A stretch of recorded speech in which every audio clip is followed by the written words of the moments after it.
you go. All right. I think we're going to get started. That was your hints in the back. All right, it is my distinct pleasure to welcome Alex Bain to our Georgia Tech community to talk about his project Mobile Millennium. Alex is a graduate of the École Polytechnique, which I probably just butchered, in France, and then went on to do degrees in aeronautics and Stanford, and is now a professor at UC Berkeley and has been there since 2005. His earlier project, Mobile Century, led to the current work with Mobile Millennium, and I think many of us are very excited to hear more about this project because of the linkages with our existing work. So with that, I'd love to turn it over. Thank you very much. Well, thank you, Karen, for the introduction. I'm very happy to be here today, and it's also fun to see a lot of friendly faces. So today I'm going to talk about the use of smartphones in transportation in the very specific context of traffic information and traffic management. And so the general area, I guess, of the work I do is large-scale infrastructure, instrumentation, and operations. And these can span many subfields of civil engineering, such as structures and environmental monitoring, smart grid, and transportation is really going to be most of the focus for today. I mean, if we think about transportation as this kind of classical system that was built over decades and even centuries, I think part of the infrastructure that monitors it has provided great breakthroughs in the past decades, in particular for monitoring the backbone highway system in many states of the US, but that infrastructure has inherent limitations, in particular with scale and deployment. And I think one of the very interesting things about transportation in the last 4 or 5 years is that it's one of the first indirect beneficiaries of the explosion of smartphones that we've witnessed in the last couple of years. So this curve is quite fascinating. It's the number of devices sold as a function of time in log scale. The PC is quite phenomenal. What you probably see is the Android and phone curve on the far right here. Today there's 1.3 million phones, operating device like Android, which are turned on every day. So 1.3 million Android phones turn on every day, and that gives you a scale of billions of phones on the planet, and there's already more than 1 billion smartphones on the planet. And so transportation has greatly benefited from it. So the story I want to tell today is how in a couple of years we went from this system to this system, and I think all of you who have run Google Maps and Google Traffic and similar traffic feeds on your phones or on the web are now used to this, which not only shows freeways, like you had 4 years, 5 years ago, but also shows arterials. And the difference is that, we've reached a point where critical mass has enabled to provide traffic information at that scale. And that's the first part of what I want to talk about, is how we went from this almost antique system, which had been very resilient and robust for many decades, to something which is moving really fast and will enable next generation traffic management. So the goal of the talk is really twofold here. I think the first part is going to be slightly frustrating because I won't have the time to go in depth into some of the work we had to do for this Mobile Millennium project, but I will take the time in the second part to do a little bit of a deep dive into some of the algorithms we're building for our current project, which is really an outgrowth. So I think for the first 10-15 minutes, I'll have to stay a bit superficial because there was too much to present, but hopefully we'll have a chance to dive together. So Mobile Millennium was the first traffic app ever deployed on RIM and Symbian phones in North America to gather traffic information from GPS-enabled smartphones. At the time it was phenomenal. We had more than 5,000 downloads, and remember this was pre-iPhone, pre-App Store, pre-Google Play. The numbers were very different. Of course today, a university like ours is not in the business of maintaining and deploying and operating a traffic app. In fact, what we do instead is have brokering agreements with a lot of the different companies that gather that data for us, as opposed to the initial phase. And today we're gathering 60 million data points every day, so GPS data points that we use to construct these real-time maps like you see on Google and Bing and all these other systems. This is a kind of a nice dive into nostalgia. It was the super high-tech phone we used at the time when we launched it, and of course today it looks completely antique, but we still like to display it because that's a historical landmark for us. And we've deployed this in other cities, in Sweden, for example, and Stockholm with the 7 routes of Stockholm. And this is something that we're currently and ongoingly used for research and development. And so that's what we're building our work on. Now, it started as an experiment called Mobile Century, and that's mainly because the California Department of Transportation wanted to see it work. And what that meant is more than writing a research paper, really show it with real people and real phones. So in 2008, we basically hired 200 students, asked 165 of them to drive back and forth 10 miles for 10 hours. That's a bit of a boring job, but we picked them well. And then we asked the 40 others to basically monitor and help us do the logistics on how you do this. And the goal at the time was to achieve 2% of penetration of traffic. So that number was actually very carefully chosen. The goal was to, 2% was the forecast penetration of phones 18 months after the experiment. That's what the market's growth trends were showing. So the goal was to see, okay, in 18 months, when we would have that penetration, what could we do with it? So we ran that experiment in 2008 with a full command center and teams monitoring the whole thing. We even had teams of students on bridges with high-resolution video cameras that could record all the license plates of all vehicles, not only our vehicles, as they were crossing through the bridges, which would provide an alternate source of data to validate the thing. So it was a quite involved logistics operation. And while we were doing it, we were basically holding a press conference with Bob Aguchi, who was the CEO at Nokia at the time, which was the main industry partner, and Randy Iwasaki, the director of Caltrans. If you had been in a helicopter, this is kind of, well, these guys are lost, so they don't exist, but this is what you would have seen. The color indicates the speed of each of the vehicles. And this happened when we had a live display of traffic. And this is probably the first time in history that there was ever a constant broadcast of traffic for 10 continuous hours of traffic information that was exclusively gathered from smartphones.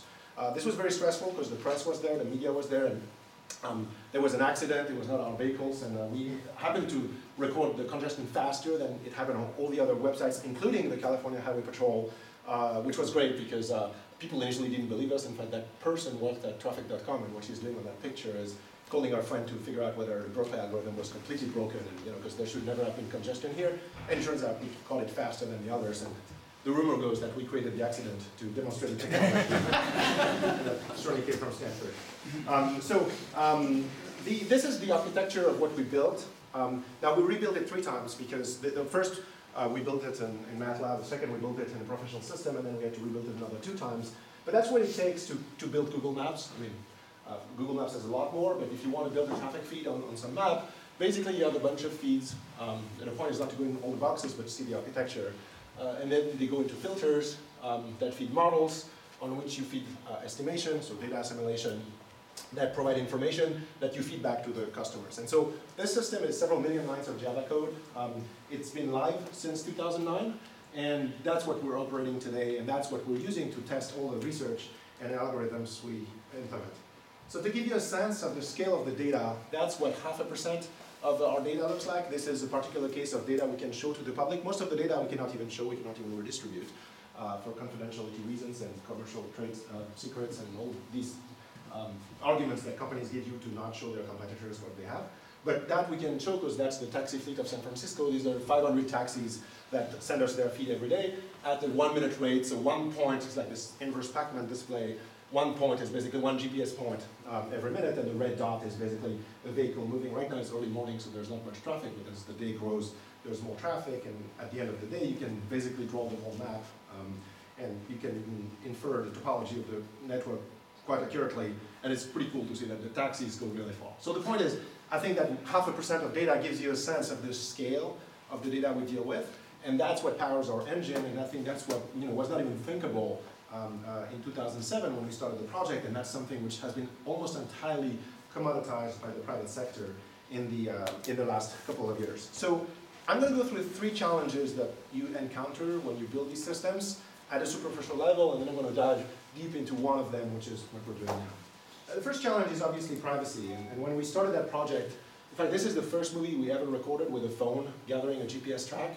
For those of you who know Juan Carlos Herrera, probably does, that's where he lived at the time, and we use this as an example of how you can use phones to breach privacy. You can see all traffic speed violations and traffic light violations, as well as a lot of interesting things there.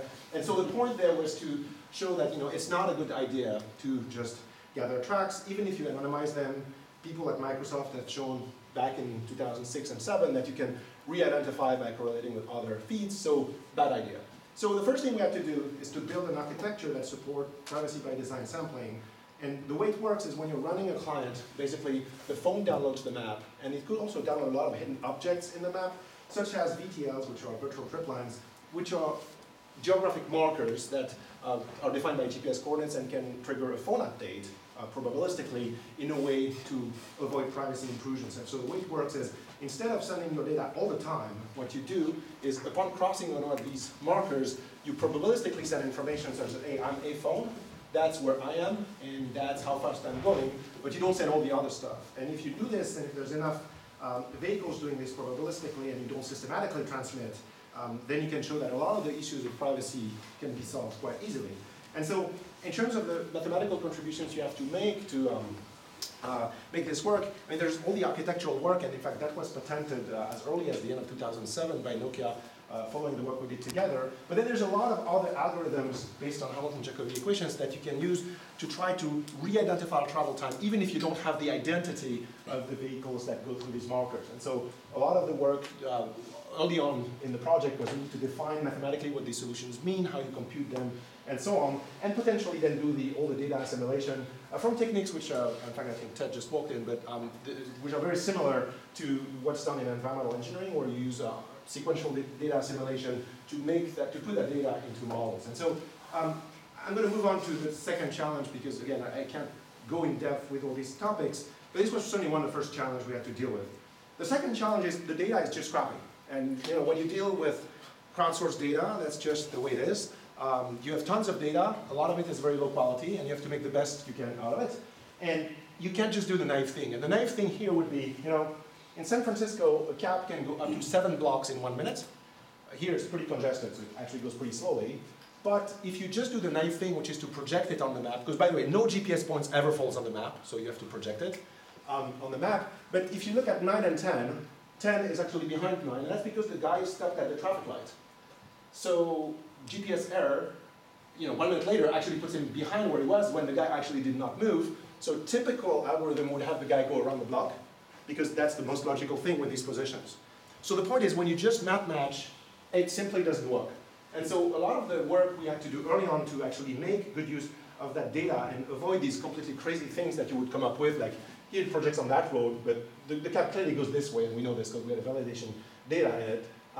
So this is completely wrong. And so a lot of the filtering algorithms that we developed have to work in sequential phases where you don't project on the road network, you project on every possible point within an error bound of where you think you are, and then you compute all the possible paths from these different position sets. And then by using machine learning technique and understanding how vehicles actually drive, and taxis drive a very different way than people do, for example, who drive a taxi, then you can build a model from which you can extract travel time distributions and potentially make information. So here the point is to show that GPS data is phenomenal, it's massive, but it's actually quite difficult to use.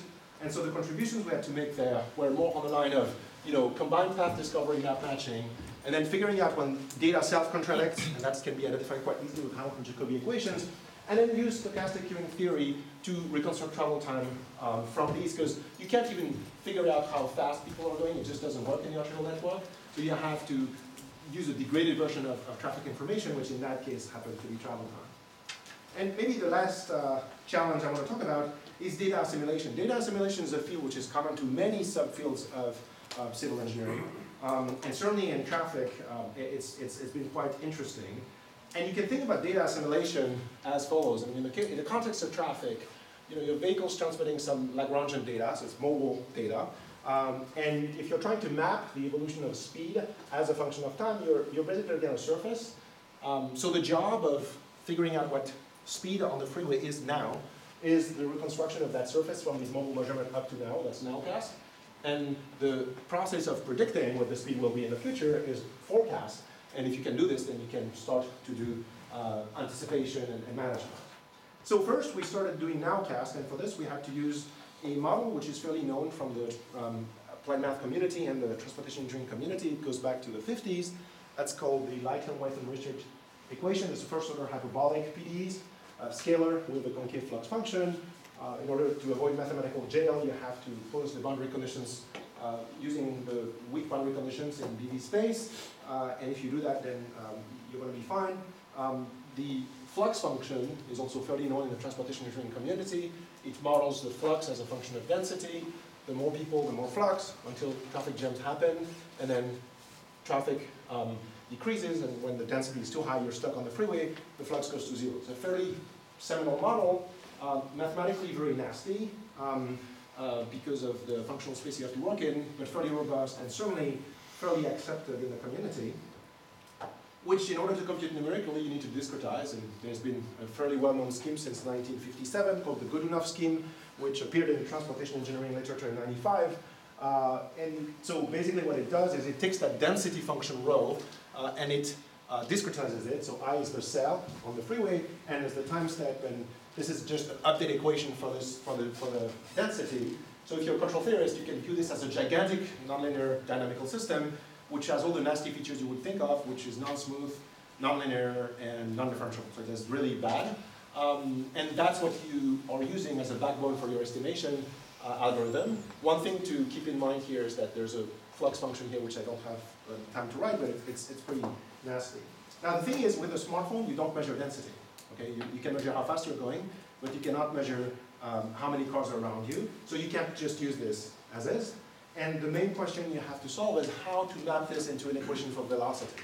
Because it's going to be some time before everybody has a smartphone using the same apps transmitting to the same data provider.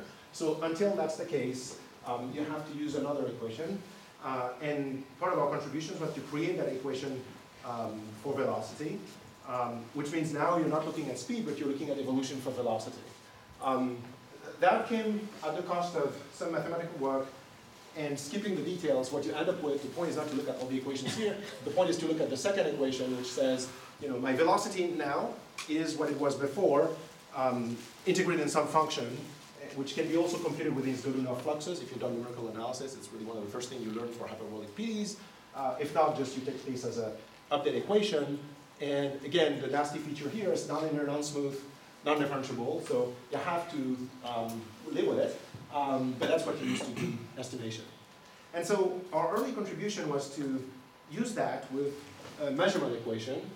And here the beauty is that with a phone you can measure how fast you're going. So you can read the velocity in some places of the network, and you can reconstruct it using these estimation techniques we've worked on. And the beauty is that the observer equation is linear. And what that means is that the measurement is basically a reading you get from the phone directly, so that H matrix is a matrix filled of 0 and 1s. It just reproduces what you can measure, and you add some noise to it. And if you've done estimation, that's just saying the linear observer, there's a linear observer there. And so the standard techniques that are used in meteorology and control and many other fields are a use of that mathematical framework. And it's basically a cycling between measurement update, okay, and model forecast. So at every step, you model your system forward in time, and then you correct it by what you see. And because the system is non-differentiable, you can use techniques like Kalman filtering. You have to use statistical methods like ensemble Kalman filtering, which are fairly commonly used in meteorology. And that's what we had to do initially. So again, here, it's probably the end of the frustrating part of the talk, and then I don't have time to go in depth here. But what I want to do is to show some of the ideas we had to put together to create that system. And these work quite well. These are the Kalman equations, and I'm just going to skip them, but I'm going to show how they work on the data. So this is Paradise. This is if you have 2% of traffic, that's what it looks like.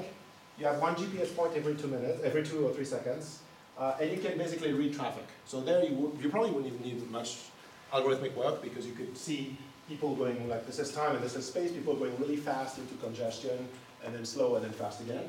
But that's Paradise. I mean, life is never as nice. So the truth is, what if you only had a subset of that data, like VTL data I showed before? Or what if you just had a sampled version of this? Then it's not clear you know, what traffic looks like. And so what the ensemble Kalman filtering algorithm I showed before do is basically reconstruct that, okay, from the data. And so initially in our work, we did a lot of downsampling work. We had a lot of penetration, figure out what would happen in the real world, like nowadays, and then be able to reconstruct and assess how good the reconstruction is. And so that was essential in building that system and making that system work. And this algorithm has been launched in all of Northern California at the end of 2009, at the beginning of 2009, and has been live since for all of Northern California. And so initially people really asked me, well, how is that different from Google? And well, I mean, in a sense, at that time, in 2008 and 2009, everybody was more or less chasing the same rabbit. It was like everybody was trying to put traffic online. And so we did a lot of comparison with what Google provided at the time. And so I'm going to show you one movie where you can see the Google feed and our feed at the same time. And I think what was interesting there is that at that time we were reporting traffic jams about 15 minutes earlier to Google. So on the left you have the Google feed, on the right you have our feed. And it turns out there's an accident here, like almost every day there's an accident here. Going into the bridge, hiding the accident where the action happens. And so typically, the way you see the accident is it happens right there at the merge, and then you have a queue building up that's predicted by the hyperbolic model, and you'll see this turning all red very quickly. And so, the time is accelerated here. It's like a frame is 30 seconds. But the point here was to show that these methods work quite well. They're really fast. And at that time, they were certainly much faster than the state of the art in the private sector.